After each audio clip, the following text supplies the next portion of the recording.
Je suis ravi d'être parmi vous. D'abord, c'est vrai que la salle est absolument magnifique. Il faut faire des photos. Je serais ravi d'être intervenu dans cette salle-là. C'est magnifique. Je suis venu parce que Denis est un ami. Il m'a appelé il y a quelques mois. Il m'a demandé d'intervenir pour un sujet. Je n'ai pas trop écouté le sujet. Et je lui ai dit, OK, il n'y a pas de problème. Et puis après, il m'a dit, il faut parler en 2027. Et là, ça commençait à être un peu plus en difficulté. J'ai essayé de vous faire une intervention qui est beaucoup plus terre-à-terre, plus terrain, parce que moi, je suis un homme de Cambouis. Mais je vais essayer aussi de me projeter. Et puis, j'apporterai une réponse sur l'intelligence artificielle de M. l'infirmier, avec mon retour d'expérience. Je voudrais juste faire une liaison avec l'intervention précédente. Je suis donc à mi-temps, je suis un hybride qui est assez rare dans ce pays où depuis 15 ans, je suis patron système d'information d'un établissement de santé et je suis patron de la plateforme régionale de e-santé. Et c'est un profil un peu particulier qui nous permet d'être toujours accrochés sur quand je dis le vrai terrain, c'est l'établissement de santé, et quand on est dans la plateforme régionale, d'avoir toujours un pied sur la terre. Et donc toute la journée, je fais l'un ou l'autre. Ce qui est assez rare en termes de directeur. Alors, François Delvey, qui est après moi, a aussi ce profil d'être terrain et sur la plateforme régionale. La liaison avec l'intervention précédente, c'est qu'au Centre Léon Bérard, qui est l'équivalent de Val d'Orel ici, ou de l'Institut de cancérologie de Montpellier actuel, c'est que le directeur général est un médecin, un professeur. C'est mon patron, moi je dépends directement de lui, et en fait chaque fois qu'on prend des décisions, ou chaque fois qu'un informaticien que je suis tente peut-être de faire quelque chose qui n'est pas très judicieux, ben, l'avantage c'est que j'ai un directeur qui ramène toujours au côté humain, et je trouve que c'est fondamental. J'ai fait la liaison par hasard en me disant, il a raison, le professeur avant, alors le professeur il a raison, mais et je trouve que c'est une chance que j'ai eue d'avoir toujours des patrons médecins, parce qu'ils nous ramènent toujours aux patients. Alors, qu'est-ce que je vais vous raconter? Eh ben, pour moi, le SI en 2027, Système d'information de santé, ça serait ça. C'est la première image que j'ai imaginée. C'est quelque chose d'intergalactique. Et puis, assez rapidement, parce que c'est une valeur qui est chez nous, en Rhône-Alpes, en Auvergne-Rhône-Alpes, finalement, j'ai changé. Ce ne serait pas la première en haut à gauche, mais c'est la deuxième. Pourquoi? Parce que la première en haut à gauche, c'est vraiment le modèle français. On va tout faire en centrale. Alors que l'étape du dessous, c'est plutôt ce qu'on a essayé de faire, c'est-à-dire qu'on croit aux forces du terrain. On parlait avec madame de l'URPS médecin tout à l'heure au côté terrain. Je crois beaucoup à ce qui se passe sur le terrain. Et c'est un modèle réparti. Il y a mes amis d'Île-de-France qui sont là. Et je crois beaucoup à ce modèle où on confie aux gens de terrain dans un modèle bottom-up, c'est-à-dire on part du terrain et on fait des choses. Et puis, comme le faisait remarquer Denis, moi en 2027, normalement, c'est mon année de retraite, si je ne me suis pas trop trompé ou s'il ne recharge pas trop la bourrique. Le pire, ça serait quand même plutôt ça, mais on essaiera d'éviter. Alors, 10 ans, système d'information, c'est à la fois très long et à la fois très court. C'est assez paradoxal. Et le très long, je trouve que la meilleure représentation, c'est qu'il y a 10 ans, Apple sortait quand même l'iPhone. On a l'impression qu'on a vécu avec l'iPhone depuis 30 ans. Ça ne fait que 10 ans. Et j'ai piqué une image l'autre jour dans une intervention d'Orange, parce que je savais que je venais là, et puis j'ai dit, c'est quand même impressionnant, on se connecte 150 fois par jour à notre smartphone. Vous imaginez, en 10 ans, cette réussite, pour moi, c'est une révolution incroyable. Le chemin parcouru, positive ou négative, hein, j'aimais bien la diapo tout à l'heure où il y avait les deux chemins pour marcher avec ou sans smartphone, mais en tout cas, c'est une évolution phénoménale. Et puis, d'autre part, je me rappelle d'un professeur qui pilote une association de télémédecine en Rhône-Alpes, qui en 2007 m'a vu avec mon dossier passé en régional. On l'avait démarré en 2005, ça faisait 2 ans qu'on était démarré, et j'étais persuadé que mi-2008, on avait fini, quoi.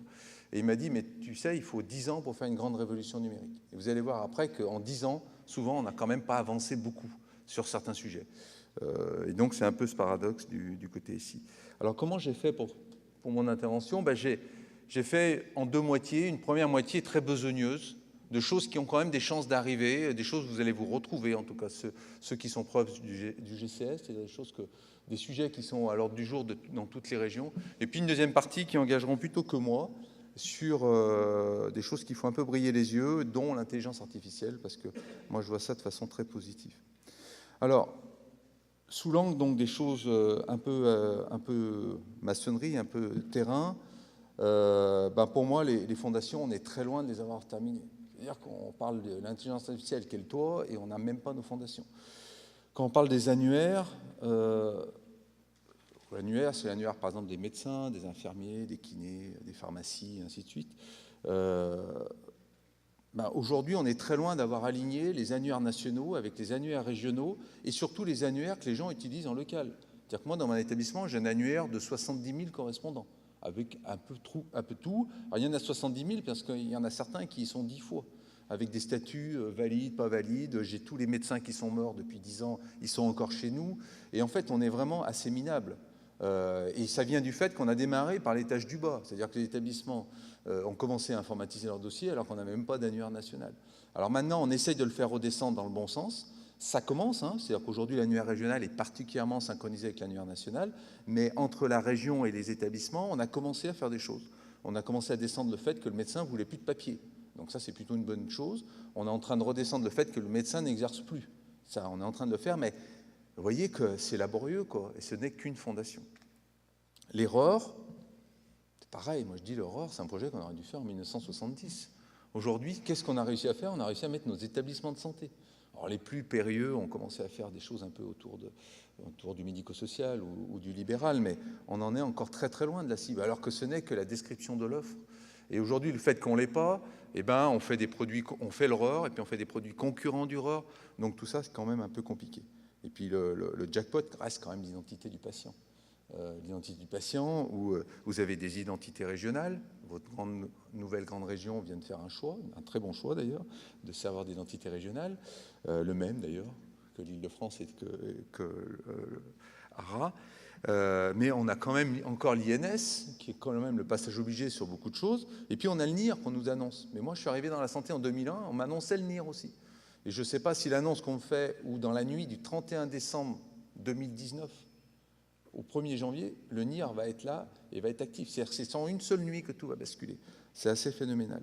Et puis, il y en a même qui nous disent que finalement, le NIR est dépassé et que c'est un futur identifiant numérique. Alors, tout ça pour vous dire que ces projets sont assez ingrats, qui ne portent aucune valeur ajoutée d'usage. Le faire un serveur d'identité, je peux vous assurer, nous, on en a un costaud en Rhône-Alpes, si on n'avait pas mis d'autres outils dessus, ça ne sert à rien, quoi. Ça sert que quand vous commencez à vous en servir. Et que globalement, les acteurs, les soutiers que nous sommes, dont Denis fait partie, ben, on doit porter ces projets. Ça excite pas tellement de vendre l'horreur. Hein. Moi, j'ai mon chef de projet qui vend l'horreur, il est limite dépressif parce que c'est quand même pas super sexy, quoi.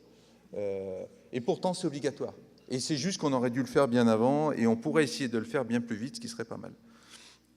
Et puis, après, donc l'étage du dessus, c'est échanger des PDF. J'ai dit volontairement des PDF parce que j'ai voulu rester sur un document non structuré. Ça peut être aussi des JPEG, par exemple, des images. Alors, en 2011, alors j'ai recité ça de mémoire, je ne sais plus si c'est 2010 ou 2011, la ZIP a lancé les MSS, les messageries sécurisées de santé. Moi, je trouve que c'est une réelle avancée. Sauf que l'angle de tir a été trop bas. C'est-à-dire qu'ils ont voulu lancer une messagerie qui était là. Alors c'est dommage que Jean-Yves Robin, qui devait être là, et n'est pas là aujourd'hui, donc c'est dommage qu'on aurait pu interagir. Mais dès 2011, je lui ai dit, c'est trop bas, vous tirez trop bas. Vous favorisez un changement d'outlook en un outlook sécurisé. La vraie solution aurait été de démarrer une messagerie où l'entête du message est structurée, et quand vous recevez un message de ce type-là, il rentre en automatique dans votre logiciel, que vous soyez médecin généraliste ou que vous soyez établissement de santé. Je vous le dis d'autant plus que c'est parce que c'est ce qu'on a fait en Rhône-Alpes. Et aujourd'hui, je vois bien que les usages qui explosent sur ces transferts-là explosent parce qu'à l'arrivée, la personne n'a pas à mettre une armée mexicaine de gens qui, sur un document, vont chercher l'identité du patient. On a même prouvé scientifiquement qu'on fait 10 fois moins d'erreurs avec une intégration en automatique qu'avec une intégration manuelle. Et donc, je trouve ça quand même dommage qu'on ait raté ce tir-là, alors même qu'en 2011, quand on l'a vu sortir, j'étais le premier à dire « c'est pas possible, vous vous trompez ». Et bien, c'est dommage parce que on a raté un train complet, 6 ans après. Et aujourd'hui, on commence à avoir des spécifications. Les plus techniques vont dire « ouais, mais ça y est, ils sont en train de le faire ». Et même la spécification qui a été prise pour permettre de le faire dans les MSS, certains experts disent qu'elle n'est pas la bonne, parce qu'ils ont pris l'option de spécifier dans un langage de type MSS et pas dans le format du DMP. Je ne suis pas le plus grand défenseur du DMP, mais c'est quand même une avancée dans ces spécifications, et ça n'a pas été fait. Donc ça, c'est bien dommage. Après, je vais vous parler de l'imagerie. Alors l'imagerie, c'est quand même un truc assez magique. Alors ça, c'est un truc qui date d'Hérode, qui date de pas mal d'années, qui marche bien, c'est-à-dire que moi qui suis gestionnaire d'un PACS dans mon établissement, c'est à l'endroit où on met tous les scanners, les IRM, les MAMO, et ainsi de suite, et ben ça marche tout le temps. C'est-à-dire que si la modalité Siemens, GE, Philips, eh ben, ça marche tout le temps. Vous mettez tout ça dans la boîte et les médecins passent leur temps à comparer deux scanners et ils ne se soucient pas si les scanners ont été faits un coup sur GE et un coup sur Siemens. Et ça, c'est quand même une vraie valeur ajoutée, ça marche très bien. Et je trouve que sur ces solutions-là, il y a eu un projet opportuniste, du moins opportuniste, il y a eu un grand projet sur l'AVC qui a été lancé il y a à peu près 6-7 ans en France. Toutes les régions ont mis beaucoup d'argent là-dessus. Et derrière les projets AVC, il fallait transférer des images, notamment des IRM et à défaut des scanners, aux neurologues pour qu'ils puissent dire, banco, on fait l'intervention qui va bien ou pas. Et donc, il y avait des box pour faire des échanges d'images. Et ben nous, aujourd'hui, dans notre région, on est autour de 100 000 examens par an qui circulent, des scanners, des IRM. Et c'est magique parce que c'est parti tout seul.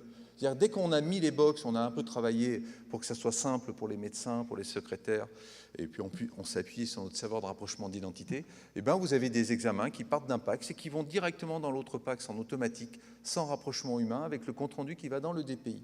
Et donc ça, on a pu faire ça de façon assez opportuniste, et 100 000 examens de type IRM scanner qui n'ont pas à être refaits parce qu'ils transitent, c'est une vraie valeur ajoutée.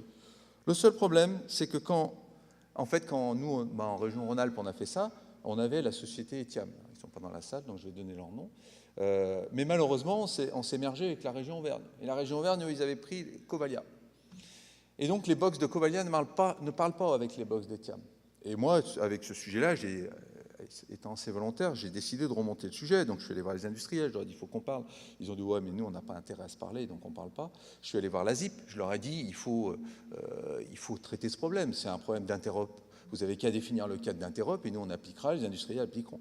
D'abord, ils ont écouté, je ne suis pas sûr qu'ils aient tout compris. Et puis, en plus, ceux avec qui j'en ai parlé, ils sont partis, et ils sont partis dans le privé, en plus.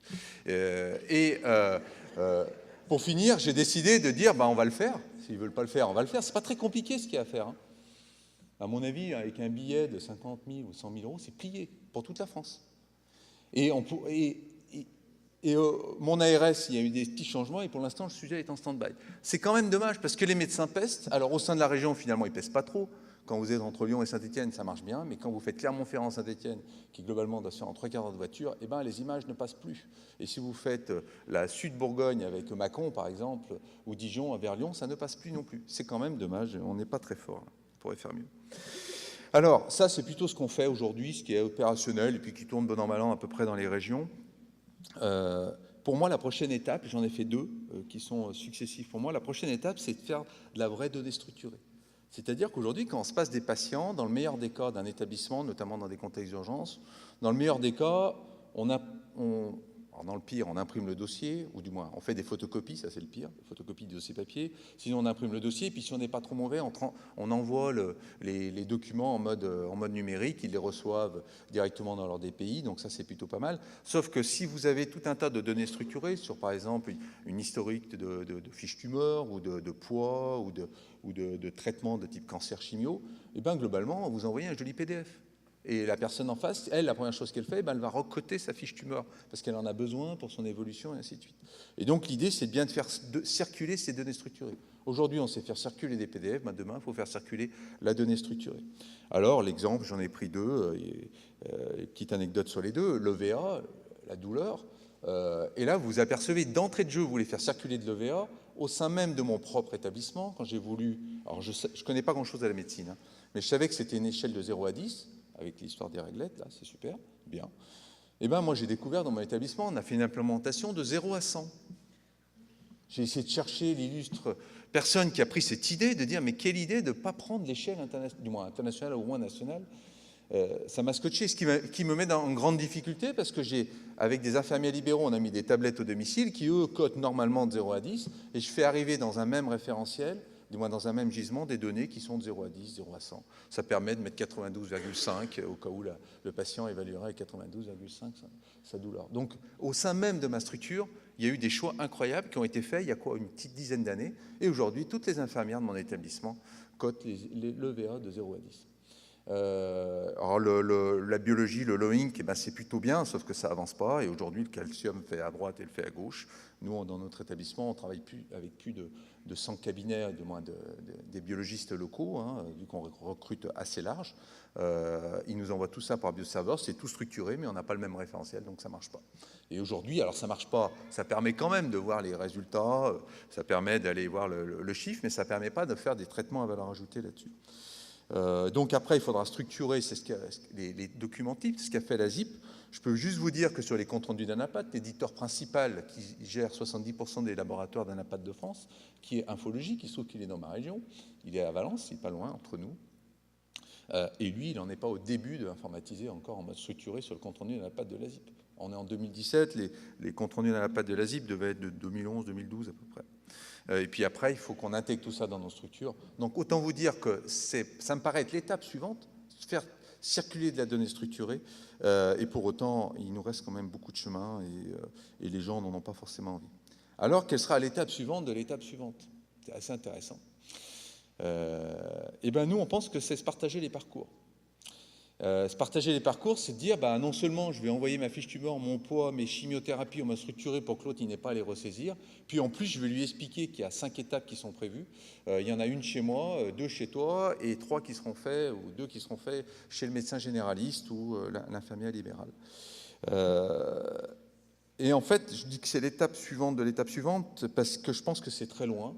Aujourd'hui, dans mon propre établissement, essayer d'informatiser les parcours, reste quand même quelque chose de compliqué, où quand on essaye de regarder un petit peu la réalité, c'est qu'on parle de parcours type. Alors je suis dans une pathologie cancéreuse qui est peut-être assez variable, mais même dans le cancer du sein, on essaye de nous parler de parcours type. Ils m'ont dit, il y en a 3 qu'on a regardé, avec les 3 principaux, ils arrivaient à 30% de la patientèle. Et globalement, le parcours type, il n'est pas si simple que ça. Et puis après, moi, je me retourne toujours vers mes utilisateurs. J'essaye d'être dans le modèle bottom-up. Si c'est pour leur faire des trucs qui ne les aident pas, qui va leur faire passer du temps à les programmer et à les suivre comme quoi les étapes ont été faites et que ça ne les aide pas, moi, ce que je vois, c'est que les gens, dans les parcours, c'est l'histoire du concept des cahiers noirs. On achète beaucoup de cahiers noirs chez nous au Centre Lambera parce que les filles, elles mettent des étiquettes, elles prennent des stabilos, elles les colorient, et si c'est en vert et si c'est en bleu, ça veut dire ça. Ça, c'est le vrai outil qu'ils utilisent aujourd'hui et qu'il faut qu'on arrive à informatiser. Pour l'instant, je n'ai pas vu grand monde arriver à informatiser dans le propre établissement. L'étape d'après, ça arrivait de faire ce parcours en mode réparti, c'est-à-dire avec l'ensemble des acteurs. Donc quand j'entends tout le monde parler au niveau national de la stratégie nationale de santé de faire du parcours, d'imaginer même qu'on va en faire la rémunération au parcours et non plus à l'acte, globalement, je pense qu'on a encore du chemin devant nous. Alors, ça, c'est un peu le récap de toutes les étapes que je vous ai mis les unes en dessous des autres. Les basiques, c'est celles qu'on aurait dû faire en dessous il y a déjà 20 ans et je vous ai expliqué qu'on n'avançait pas très vite. Je trouve que les couches basses avancent trop tardivement. Trop tardivement, c'est l'histoire de l'identifiant patient. Je suis arrivé en santé en 2001. Il y a nos amis de Franche-Comté qui avaient un serveur de rapprochement d'identité. Nous, on avait lancé le nôtre aussi. On était 2 régions. Pendant presque 10 ans, on est resté à 2 régions avec un serveur de rapprochement d'identité. En 2017, donc on nous dit que le NIR va sortir en 2019 ou en 2020. Et là, de façon paradoxale, depuis 3 ans, toutes les régions se sont lancées sur un serveur de rapprochement d'identité. On est quand même un pays de fous, quand vous réfléchissez 2 secondes, quoi. On aurait dû mettre le NIR en 2001. Et alors, mes collègues qui ont décidé récemment de mettre un serveur de rapprochement d'identité, soit ils ne croient pas du tout au NIR qui va arriver, ce qui est encore une option fortement probable, mais on marche la tête à l'envers, quoi. On aurait dû faire bien mieux, quoi. Et je ne sais pas comment on est arrivé à ce résultat-là, mais c'est trop tardif. Il ne faut pas s'étonner qu'on avance doucement sur les projets qui ne sont pas très reluisants non plus, parce qu'avec cette vitesse-là de décision, ce n'est pas très logique. Je ne vous parle pas des interfaces du ROR où on met 3 ans pour spécifier un truc qui nous empêche d'avancer. Après, je reviens avec mon côté flambeau et drapeau des régions, et je suis content d'être dans une autre région. C'est qu'on a des solutions aujourd'hui pour accélérer le paquebot, et pour autant, les solutions des régions ne sont jamais adoptées. Vous connaissez tous la carte CPS, qui est quelque chose de super, mais qui est, quand vous voulez vraiment l'appliquer au niveau technique, aujourd'hui, tout le monde sait que c'est un problème.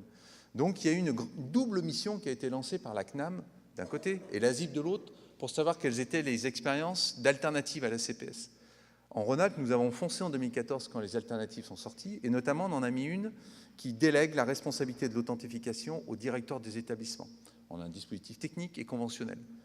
Eh bien, les deux équipes parisiennes sont venues chez nous, parce que globalement, il n'y a pas grand monde qui a fait des alternatives. C'est 2 lignes dans un des 2 rapports seulement. Et je peux vous assurer que nous, on a 30 établissements qui s'en servent aujourd'hui au quotidien, des petits établissements qui, depuis 10 ans, on leur dit c'est CPS ou vous n'avez pas le droit. On a interdit le login mot de passe. Et bien aujourd'hui, les gens sont ravis d'aller dans une RCP, inscrire leurs patients, récupérer le compte-rendu avec ce dispositif technique. Et bien ça montre qu'on n'est pas capable de prendre en compte des choses qui existent et qui ont été faites dans les régions. C'est bien dommage. Alors, la réalité, c'est que je ne pense pas du tout qu'il y aura grand monde dans 10 ans à l'étape du parcours. C'est pour dire que ça va doucement. Je pense qu'il y en aura 2-3 régions, 2-3 médecins, 2-3 territoires qui auront fait des choses. Et il faut surtout revenir à notre capacité à innover et à partager. Et ce qu'on essaye de faire notamment avec l'Occitanie depuis longtemps et l'Île-de-France. En tout cas, c'est des régions amies, c'est pas par hasard. Je pense qu'on se retrouve ici et pas forcément avec ceux avec qui on n'arrive jamais à partager. Je vous ai juste fait vite fait en vert, là, dans tous ces trucs-là, ce qu'on a fait en Auvergne-Rhône-Alpes. À gauche, c'est plutôt les services sont opérationnels, et puis de chaque case, et à droite, c'est plutôt comment on s'en sert. Donc vous voyez, de façon assez paradoxale, on est assez opérationnel en théorie sur plein de choses, et puis il y a des choses où on n'est pas très fort. Donc on est très fort, c'est les PDF. L'imagerie, je vous ai dit que c'est plutôt pas mal. On a fait une initiative aujourd'hui technique assez costaud pour pouvoir démarrer la structuration des données, l'échange de structurés, entre un CHU et son réseau de diabétos, où en automatique les constantes passent, les scores passent de l'un à l'autre, mais on l'a fait surtout en mode générique, c'est-à-dire qu'on est prêt maintenant à le dupliquer sur plein d'autres choses. Et sur le parcours, on a fait quelque chose en 2012, mais on s'est ratatiné, donc on est globalement nul. Et vous voyez que sur l'aurore et sur les annuaires, c'est pas brillant. Et bon, ça je vais passer, c'est pas très important. Donc voilà un peu l'état des lieux de la partie qui est à peu près sûre. C'est-à-dire que quoi qu'il arrive en Occitanie, les gens ils vont devoir se taper ça. Et je peux vous assurer qu'à la vitesse du national, voire la vitesse de comment on s'organise dans les régions, si on arrive à garder une dynamique ou pas, suivant la taille qu'on prend, c'est pas forcément gagné. Alors l'approche un peu plus prospective, j'ai démarré par l'intelligence artificielle. Parce que moi j'y crois beaucoup, et j'y crois sous un angle très positif. Et là, je vais un peu quitter mon monde un peu CISRA région pour venir plus dans mon établissement. Un centre de lutte contre le cancer, c'est un centre d'excellence, c'est les mêmes missions qu'un CHU. On a moi, au Centre Lobera, on a 500 chercheurs. On a 1500 soignants, on a 500 chercheurs. Donc, c'est quand même un endroit où ça brasse pas mal d'idées. Et tous les gens sont piqués par l'innovation toute la journée, d'en haut jusqu'en bas. Et donc, les 2 exemples que je voulais évoquer, c'est l'histoire des... le premier, c'est les lames virtuelles d'Anapad. Donc, pour les non-spécialistes, la tumeur, on la prend, on la met en bloc, on en coupe des lames. Historiquement, les lames, du moins historiquement et toujours aujourd'hui au présent, on les regarde, les anapathes, les médecins anapathes les regardent avec leur microscope. Et puis, depuis quelques années, il y a la possibilité de numériser en 3D ces lames. Bon, très bien. Et globalement, les anapathes, ils n'ont pas du tout envie de lâcher le microscope pour X raisons, ils ont été formés comme ça. Mais on a quand même ces lames un petit peu numérisées. Hawkin, qui est une société française implantée à Paris et à New York, sont arrivés, faudrait que je vous... En aparté, ceux qui voudront savoir comment on a croisé Hawkin, parce que j'ai cherché à comprendre comment on les avait trouvés, ça s'est fait grâce au marché de Noël de Caen. Donc c'est assez étonnant. Et à un moment donné, ces gens-là, ils prennent les lames virtuelles, ils vous en prennent 100 de la maladie A, 100 de la maladie B, très proche, difficile à discerner, et quand vous avez la 201e, ils vous disent A ou B, avec 9 chances sur 10 d'être juste. Et la 10e chance sur 10, ils vous disent « je ne suis pas très sûr de moi ». Alors, ça mérite, il faut maintenant travailler un peu plus en profondeur, il faut peut-être aller au-delà des cas d'espèces qu'ils ont fait. Ils ont une approche que je trouve, un peu comme on parle avec Denis, des types de projets, on sent qu'ils vont réussir ou qu'ils vont rater. Ils ont eu, par exemple, ils ont été très intelligents sur le respect des données qui doivent rester dans les établissements de santé, ne pas les sortir, mais ils sont aussi très réactifs en pensant bien qu'on n'aura pas toujours 100 lames ou 200 lames ou 1000 lames sur la même pathologie au même endroit. Donc avec des algorithmes qui vont s'incrémenter en allant chercher progressivement les lames sans sortir les données. Donc ils ont une approche que je trouve gagnante dans tous les sens. À l'arrivée, donc après, l'histoire des mammographies, je ne suis pas spécialiste là encore, mais quand on passe une mammographie, on a un score de 1 à 5. On m'a dit que 1 ou 2, c'était pas trop grave, 4 ou 5, c'était compliqué, et 3, c'était le problème. 3, on ne sait pas trop. On ne sait pas trop ce que le médecin, le radiologue, ne sait pas trop ce qu'il faut faire. S'il faut faire une ponction et donc faire un acte qui n'est pas forcément très sympa pour la dame, ou est-ce qu'il faut globalement surveiller et pas faire avec le risque de se tromper. L'idée, c'était de dire, sur les mammographies, nous on a 50 000 mammographies dans notre PACS, on devrait pouvoir mettre un algorithme qui aiderait le médecin à se décider entre je fais une ponction ou je ne fais pas. Et là, pour répondre à monsieur, moi je trouve que ça soit l'anapathe ou que ça soit le radiologue, nous, il n'est pas question d'enlever les anapathes. La question qu'on se pose, c'est est-ce que l'algorithme, on va le mettre en amont du travail d'anapathe ou en aval? Est-ce qu'on va le mettre en amont pour lui aider, par exemple, à se concentrer sur les cas compliqués, que le moteur dit, moi, je ne sais pas trop, et donc on pense que l'œil humain sera encore supérieur, ou est-ce qu'on va le mettre en aval? C'est-à-dire dire, tu fais, et puis tu as ton truc qui derrière, ta voiture balai qui va repasser. On ne sait pas. Mais pour l'instant, ce n'est pas tout seul. On imagine forcément qui est le médecin. Et le radiologue, c'est pareil. Bien sûr, le métier de radiologue va évoluer, mais au moins, il fera des choses peut-être plus intéressantes ou plus fondamentales. Donc moi, j'ai aucun doute. Le côté humain reste, sur les exemples qu'on a, qui restent quand même des exemples assez avancés en 2017. Des projets comme ça, il y en a qui sont opérationnels, il n'y a encore pas grand-chose en France, ni forcément au niveau mondial. Et moi, je crois beaucoup à ce que le médecin ou l'infirmier, et ainsi de suite, va rester au milieu. Et moi, je vois le côté intéressant, c'est que moi, dans mon établissement, on est un des 300 recours en sarcome.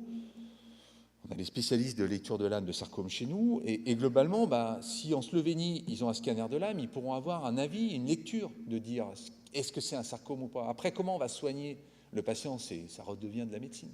Donc moi, je vois quand même tout ça de façon très, très positive. Et je vois par contre une très belle avancée. Après, sur quelque chose, j'ai mis dans l'intelligence artificielle, big data, mais ça n'en est pas vraiment. Mais en fait, c'est la question, est-ce qu'on doit structurer la donnée à la source ou pas? Moi, ça fait bientôt 20 ans qu'on essaie d'expliquer aux gens qu'il faut structurer, mais structurer, ça prend beaucoup plus de temps. Donc, ils n'ont pas envie, surtout que les médecins, ils aiment bien dicter, et donc ça ne leur va pas bien. Et en fait, on a un projet qui a été lancé par Unicancer, qui aujourd'hui il y a 10 centres de lutte contre le cancer qui ont décidé de démarrer sur ce projet-là, donc qui ont installé, dont 5 qui sont en production aujourd'hui, où on prend l'ensemble de nos gisements systèmes d'information et on les fait converger avec objectif de restructurer des données à la volée entre des données qui étaient déjà structurées, donc ça c'est pas trop dur, et des données qui viennent du texte. Et en automatique, on va pareil. Donc les données qu'on a structurées, ce sont la fiche tumeur, en clair, est-ce que le patient a un cancer? 2 cancers, quel type de cancer? Quelle est l'évolution du cancer? Il est en traitement, il est en surveillance, il est en rechute, métastase, pas métastase, depuis quand, où? Et quel type de traitement il a eu? Chimio, hormonothérapie, radiothérapie et chirurgie. Voilà ce qu'on a décidé de structurer. On a d'autres étapes devant nous qui est la réponse au traitement, c'est-à-dire qu'il y a une bonne réponse à ces traitements-là.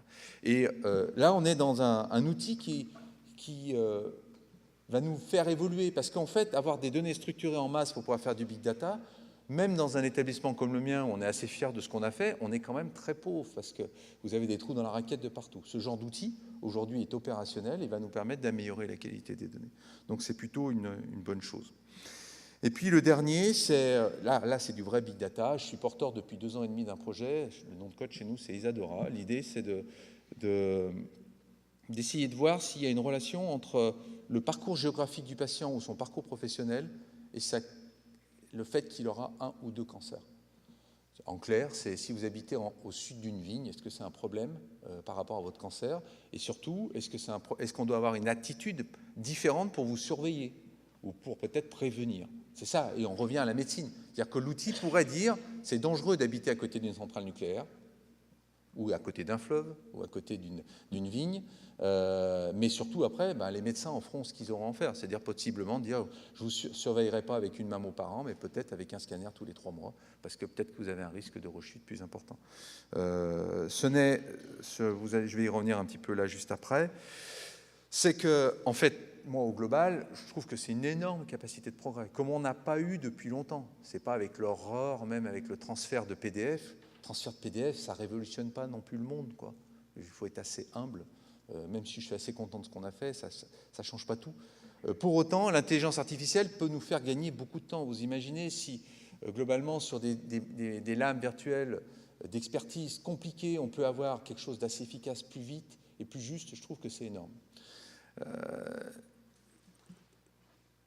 Ce que je regrette aujourd'hui, c'est l'exemple de mon projet sur les risques de cancer liés à l'environnement, c'est qu'aujourd'hui, le financement public n'est pas au rendez-vous. Ça fait 2 ans et demi que je présente ce projet. Chaque fois, les gens me disent oh, « c'est génial ».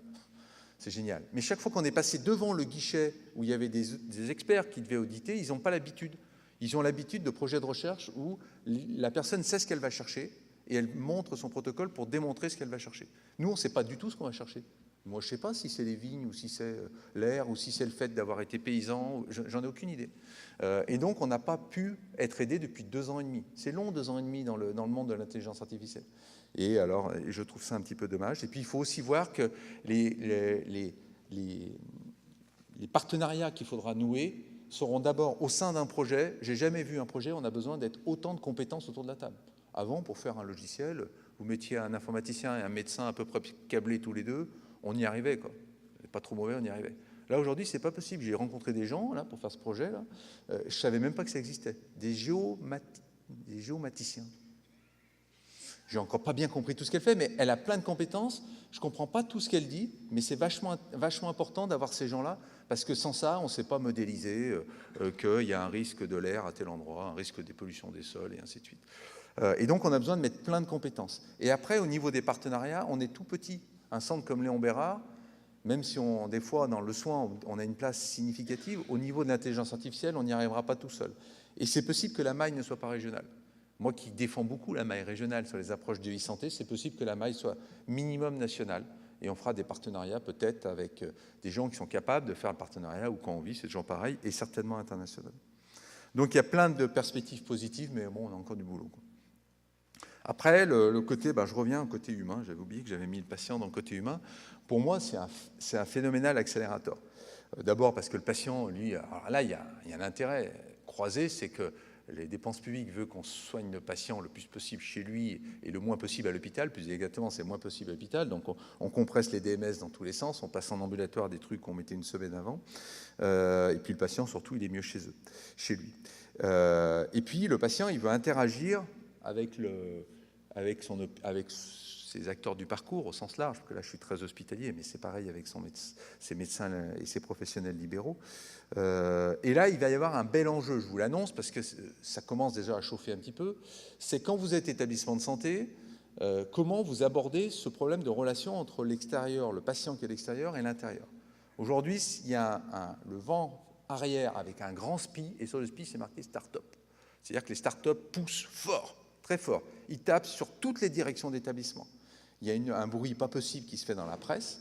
Pour autant, si je vais vous dire un peu ce qu'on fait à l'échelle de mon établissement, mais si vous voulez, par exemple, vous faites de la chirurgie ambulatoire, ce qui est un peu le cas de tous ceux qui font de la chirurgie aujourd'hui, parce que sinon ils n'en feront plus, vous avez intérêt à avoir un process assez fin des jours qui précèdent l'acte, le jour de l'acte et surtout la sortie. Parce qu'en chirurgie ambulatoire, on met dehors des patients qui, pour un certain nombre, vont être pris en charge par les infirmiers libéraux, souvent, les médecins.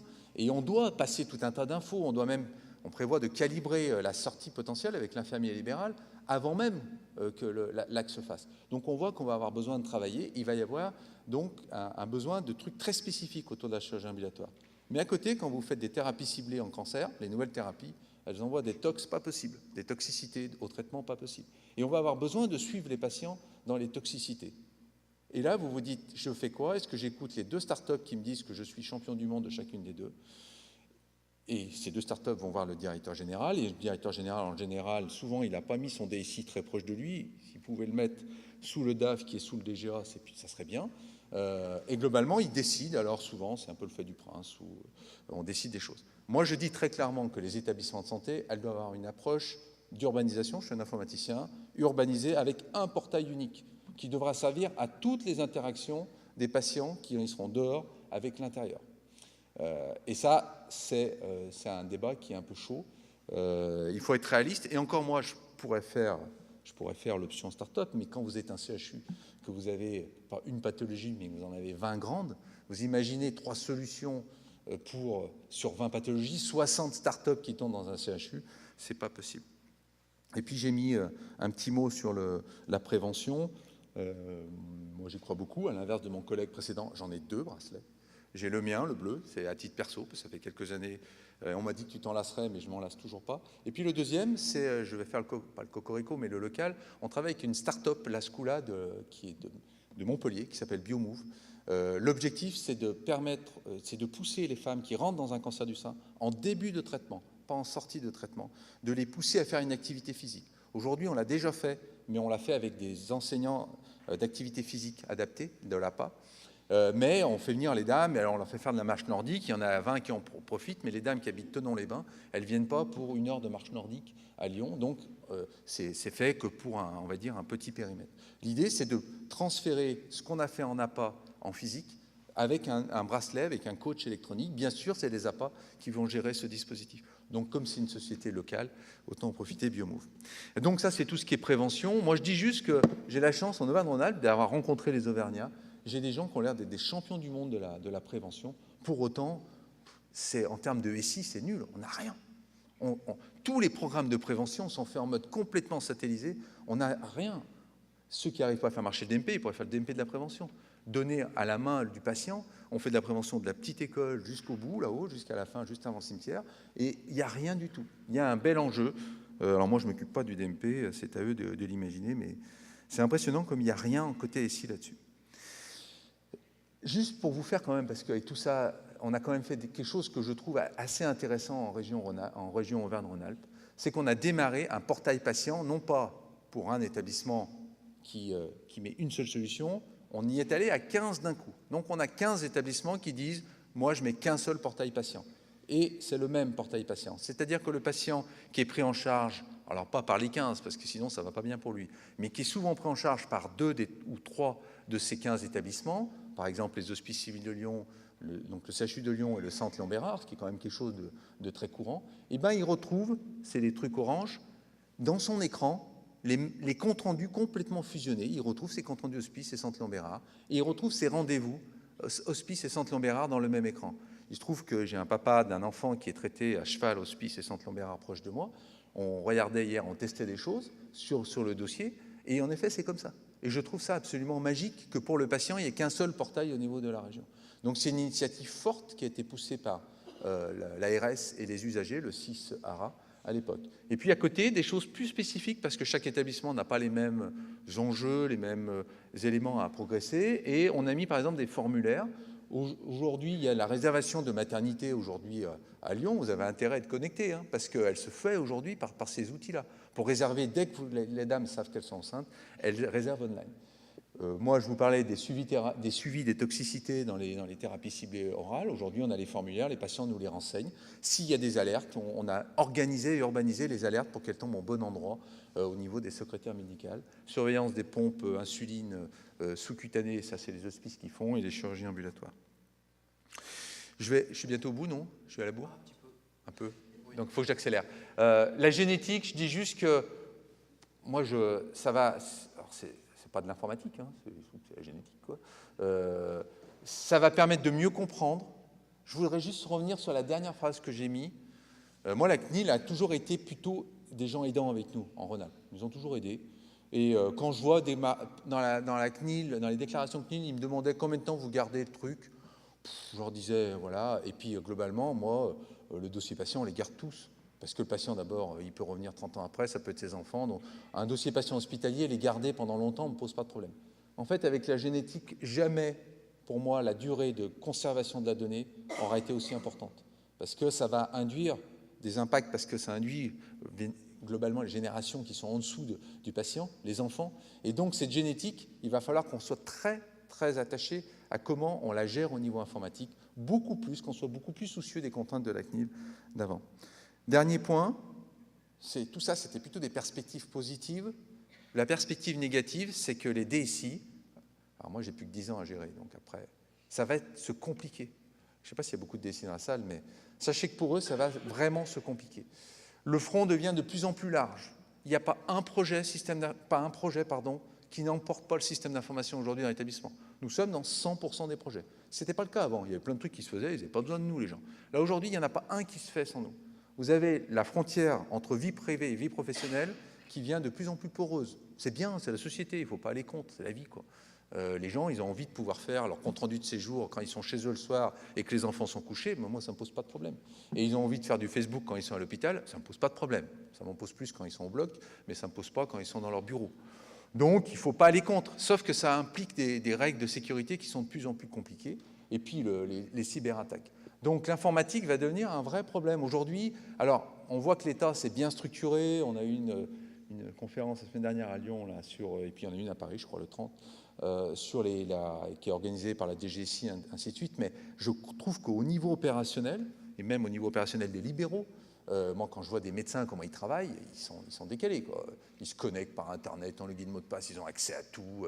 Ça veut dire que leur base de données, elle est accessible en un login mot de passe. Et aujourd'hui, toute la partie sécurité va devenir un vrai point dur. Après, moi, je reviens à ça. Donc, il faut des soutiers à gauche. Il faut des astronautes pour faire les trucs là, qui font briller. Mais il faut les deux. Il faut penser à avoir les deux. C'est bien quand on arrive à avoir les deux, avoir les personnes qui font les deux. Ce qui est un peu mon profil, c'est qu'on essaye de faire la soute. Moi, je fais du vrai système d'information au quotidien. Et puis, on essaye d'aller dans les étoiles de temps en temps. Et puis, ma dernière diapo, c'est marrant parce qu'il y avait une histoire de télésiège tout à l'heure sur le professeur aussi. J'aime bien cette diapo parce que c'est l'interopérabilité en Rhône-Alpes. Je la mets souvent. Parce que vous voyez, c'est un truc où j'étais au ski, hein, c'est moi qui l'ai prise. Vous avez quand même un truc où vous avez des œufs et des télésièges sur le même câble. Et c'est pas une photomontage. Voilà.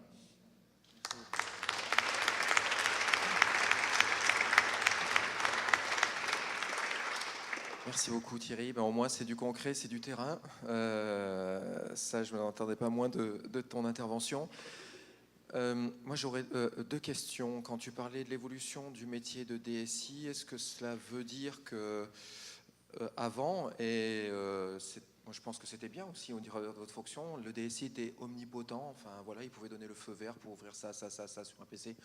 Maintenant, comme tu l'as montré, c'est très complexe. Est-ce que maintenant le DSI, ça doit être un nouveau manager avec d'autres métiers autour de lui et qui puisse accepter qu'il y ait d'autres êtres humains que l'informaticien sur Terre? Le DSI? Ouais.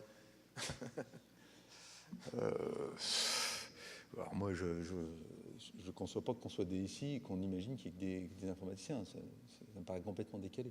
D'accord. Moi, je suis dans un établissement où je passe mon temps avec les médecins, les soignants. C'est là-dedans qu'on va chercher notre inspiration. Et donc, la question ne se pose pas pour moi. D'accord. Après, je ne dis pas qu'on est forcément informaticien pour être DSI, mais moi, ça me sert souvent d'être aussi informaticien pour être DSI. C'est-à-dire que souvent, j'arrive à... Je ne comprends pas tout ce que fait mes ingénieurs infra, par exemple sur la sécurité, je ne comprends pas tout, mais pour autant, je les accompagne, je les dirige, j'essaye d'être un peu leur éclaireur sur quelques points. Je pense que le point le plus important du DSI, c'est de le rapprocher le plus fort de la direction générale. Alors, moi je dis ça parce que le directeur général chez moi, c'est un médecin, donc alléluia, je suis content d'être à côté de lui. Mais une direction générale sous l'angle de la stratégie et une direction médicale sous l'angle du contenu. Il devrait avoir, alors, les établissements publics, ils sont bicéphales, ils sont administratifs et médicaux dans l'autre sens, mais je ne sais pas comment on doit raccrocher, mais certainement pas sous un DAF qui est sous un DGA. Ça, c'est une erreur aujourd'hui que je vois, même dans les CLCC. Hein. Des 20 CLCC, je suis le seul à être raccroché au DG. Et ça permet d'avoir, quand il faut freiner, par exemple, Doctolib, quand vous avez l'AP qui vous annonce, super site de l'AP, je ne sais pas s'il y a des gens de Paris, à part François, qui vous annonce qu'ils font Doctolib, moi il a fallu que je rame fort, et ça va que j'étais directement sous le DG, pour arrêter Doctolib, qui serait une catastrophe. On ne peut pas mettre Doctolib pour faire ce qu'on veut faire en termes de rendez-vous, de prise de rendez-vous dans un établissement, où on doit identifier les patients de façon forte, de sécuriser, c'est pas possible. Et donc c'est d'être accroché au point le plus haut, si on devait avoir une évolution, c'est ça. Après, il faut que le DSI le mérite. Forcément, il faut avoir des qualités qui ne sont pas forcément celui du soutier, que du soutier. C'était la première question. Et la deuxième question, c'était par rapport à des structures comme des GCS ou GIP sur différentes régions, quel que soit le choix retenu.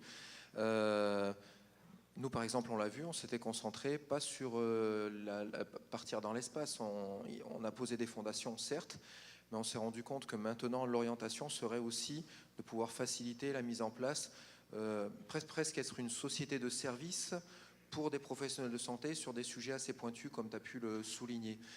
C'est avec Olivier Onde, enfin je ne sais plus où il est, enfin bref, il est dans le coin. Par exemple, on a travaillé sur la récupération de données des défibrillateurs pour que les équipes SMUR puissent être en mesure de disposer de meilleures informations afin de mieux prendre en charge le patient. Comme tu l'indiquais, on a mis 3 ans pour travailler là-dessus et on n'a toujours pas trouvé la solution. tout le monde est très intéressé, mais quand on parle aux gens, ils ne sont pas en situation d'infarctus. Donc, en gros, au niveau des éditeurs, ils s'en foutent. Mais on s'est rendu compte qu'il y avait là une possibilité d'intervenir auprès des établissements, des professionnels, et que ça marchait, qu'on mettait en place ce lien. Est-ce que tu penses que les futures structures devront s'orienter vers justement ces services-là et mettre de côté peut-être la transmission du PDF? Parce qu'on ne peut pas tout faire quand même. Et la transmission du PDF, ça prend énormément de temps quand même dans une structure. Ma réponse est non. Ce que je pense à ta question, la réponse est non. Pour plusieurs raisons. D'abord, je pense que les GCS ne doivent, ou les grades, les bidules là, qui remplacent à la place, ne doivent pas se transformer en société de service. Parce que finalement, il y a des sociétés de services qui font bien ça. Donc il ne faut pas qu'on fasse cette erreur-là. On n'est pas là. Et de façon paradoxale, nous, on a refusé d'être sur la convention collective du Syntec à cause de ça. On a dit, nous, on ne veut pas paraître comme une société de service. On a pris une convention collective d'une fédération hospitalière. La deuxième, c'est que quand on fait le retour en arrière de toutes les innovations qu'on a faites en Rhône-Alpes, elles sont toujours nées de la même façon. Elles sont toujours nées d'un médecin dans un coin ou d'un infirmier qui a une idée, qui l'a fait mûrir, maturer, qui la monte avec son informaticien local et qui va, à un moment donné, la passer dans le monde régional. On a toujours fait comme ça. Quand vous voyez comment on a fait le dossier régional, l'identifiant et ainsi de suite, on les a toujours fait en mode, on fait naître du terrain. Et c'est cette accroche, nous, en Rhône-Alpes, où le GCS ne doit pas être... Si c'est une société de service, l'étude que tu évoques, elle peut être faite par une SS2I, elle le mérite, elle le fera très bien, ça coûtera un peu plus cher, beaucoup plus cher même, mais elle le fera très bien. Par contre, faire naître l'innovation d'un GCS, c'est difficile, parce que si on est en apesanteur et pas accroché au terrain, comment veux-tu faire naître une innovation ? Moi, je fais naître mes innovations de bracelets connectés parce que j'ai des enseignants à pas dans mon établissement qui font marcher des gens et qui ont eu cette idée, donc je les ai aidés à faire. Mais si je ne les avais pas, je n'aurais pas imaginé ce projet tout seul. Ou j'aurais imaginé un bidule qui n'aurait peut-être pas été humain ou qui aurait servi à rien. Donc et ça, c'est cette originalité que nous, on a en Rhône-Alpes. Mais de la même façon, François, il est urgentiste. Quand François me parlait, c'est un urgentiste. Moi, il va dans les camions, il m'explique dans les camions, j'y connais rien. Moi, j'écoute ce qu'il me dit. Et donc, alors après, tu peux prendre des gens et les mettre dans les GCS, sauf qu'au bout si tu les déracines de leur base, au bout d'1 an, 2 ans, 3 ans, ils deviennent inopérants parce qu'ils ne savent plus comment marche la vraie vie. Donc, on a ce modèle, nous, très bottom-up, quoi. Et plus on va faire des vaisseaux amiraux ou un vaisseau amiral qui sera dans les stratosphères, plus je pense qu'on se trompe. Très bien. Merci beaucoup. Une petite question dans notre... Là, on ne peut pas refuser, c'est l'administratrice. Merci. Oui, juste dans les stratosphères, alors c'est vrai que moi, je plaide pour un grade qui soit rattaché au sol. Pour l'instant, je lui ai mis des amarres. On va voir si on va me les couper. Je suis plus enclin à vous poser des questions sur la prévention et sur la donnée. Et je suis bien triste qu'il se soit sauvé dès qu'on a parlé d'intelligence artificielle. C'est la question que j'aurais bien posée au professeur Viala. D'autant que lui expliquait bien que toute la prévention peut bien se faire, mais que lui, il a toujours envie de manger, de boire et de faire ce qu'il a envie de faire, et que pour l'instant, on l'autorise. Le problème de votre bracelet, c'est que moi, j'ai accès à vos données. Puis alors, vous faisiez de la marche régulièrement, je voyais votre fréquence cardiaque et votre tension, et puis un beau jour, je la vois monter. Puis je me dis, punaise, cela, il commence à avoir des ennuis, donc je vous le dis, vous devenez hyper tendu, truc, et vous voulez acheter une maison. Et puis le banquier vous dit, ah, désolé, votre maison, vous ne l'achèterez pas. Je sais que vous êtes en début d'hypertension avec un risque cardiovasculaire, ou alors je vous assure à tel prix. C'est-à-dire que dans un monde idéal, la prévention telle que vous l'imaginez, je suis consciente, ça a tout son intérêt de responsabiliser le patient potentiel que vous pourriez devenir. Sauf que derrière cette donnée, on n'est pas dans un monde idéal et on est avec des gens qui peuvent faire des usages qui vont se retourner contre vous. Et c'est un véritable souci pour moi. Je vais vous raconter une petite histoire courte, et elle était bien avant qu'on ait des objets connectés. J'ai un de mes amis médecin en région Bretagne qui a acheté une maison. 1 an après, donc il prend un crédit, 1 an après, il a un cancer. 6 mois après, la banque lui demande de rembourser son crédit sous prétexte qu'il avait caché qu'il avait un cancer, ce qui était totalement faux. Et comment la banque l'a su ? Parce que la banque l'a su parce que le médecin libéral, il n'a plus déposé d'argent sur son compte. Nous, c'est vite fait. Si on ne travaille plus, il n'y a plus d'argent. Et puis derrière, elle a payer des sommes importantes sur des examens de radiologie et ensuite des factures de parking de Villejuif. D'accord ? Pendant 4 ans, ils ont été en procès. Il a gagné, mais il l'a quand même eu. Il me dit, non seulement j'avais mon cancer, non seulement je ne travaillais plus, et en plus, j'ai dû me battre avec la banque qui m'attaquait de façon illégale, mais qui l'a quand même attaqué. Donc je me dis, on a ça avec les États-Unis qui ont autorisé la vente des médicaments avec des puces. D'accord ? Donc maintenant, aux États-Unis, on peut effectivement pister que vous avez ou non pris votre traitement contre le cholestérol. Et tout ça, ça me met, moi, personnellement, dans un état de panique. C'est-à-dire, à la fois, c'est un énorme progrès dans un monde idéal, et puis à la fois, c'est d'une dangerosité énorme. Et derrière, les gens font de l'argent. Alors, je vais m'arrêter parce que... Mais Google, avant, avec les cookies, quand vous payez pour avoir, en tant qu'industriel, hein, je veux savoir tout ce qu'a fait cette dame à chercher un anorak, ou je veux savoir tout ce qu'elle a cherché sur Internet.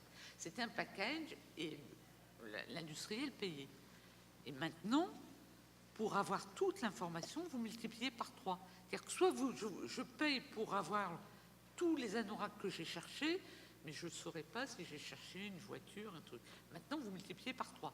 Ça veut dire que Google a bien compris que tout ce qu'elle avait comme information, ça avait un prix extraordinaire, et nous, on n'est pas conscients de ça. Derrière, ça nous met dans un monde inquiétant. Alors, moi, je suis complètement d'accord. Ce n'est pas le sujet d'intervention aujourd'hui. J'ai exactement les mêmes soucis. Il se trouve que j'ai lu un roman, il n'y a pas longtemps, là, un roman policier, où, alors que je suis informaticien, hein, les gars, ils faisaient des trucs dans le roman où ils pouvaient mettre en sous-surveillance 15 000 personnes, tous les mails, tous les chats, tous les Snapchats, tous les trucs. Et de ce jour-là, j'ai désactivé ma géolocalisation, j'ai enlevé mon Bluetooth. Je pense qu'on est sous-informé en tant que citoyen. Je ne sais pas vers quoi on va aller. Alors, d'abord, il y a aussi le côté positif. Moi, mon bracelet, ça dépend lequel. Le bleu, là, le mien, ça va aux États-Unis, je le sais. Je le sais, bon, pour l'instant, je ne suis pas malade, je ne demande pas de prêt, donc ce n'est pas gênant. Le noir qu'on gère par le Centre Lambérard, c'est chez un hébergeur de données de santé, on a mis au bon niveau, c'est géré, et les données n'iront pas ailleurs. Donc là, quand c'est organisé par nous, là, c'est pro, on a mis le niveau qui va bien. Ce qui n'est pas toujours le cas, hein, parce que mettre chez un hébergeur de données de santé, ça coûte cher, il y en a des fois qui vous le font à l'envers.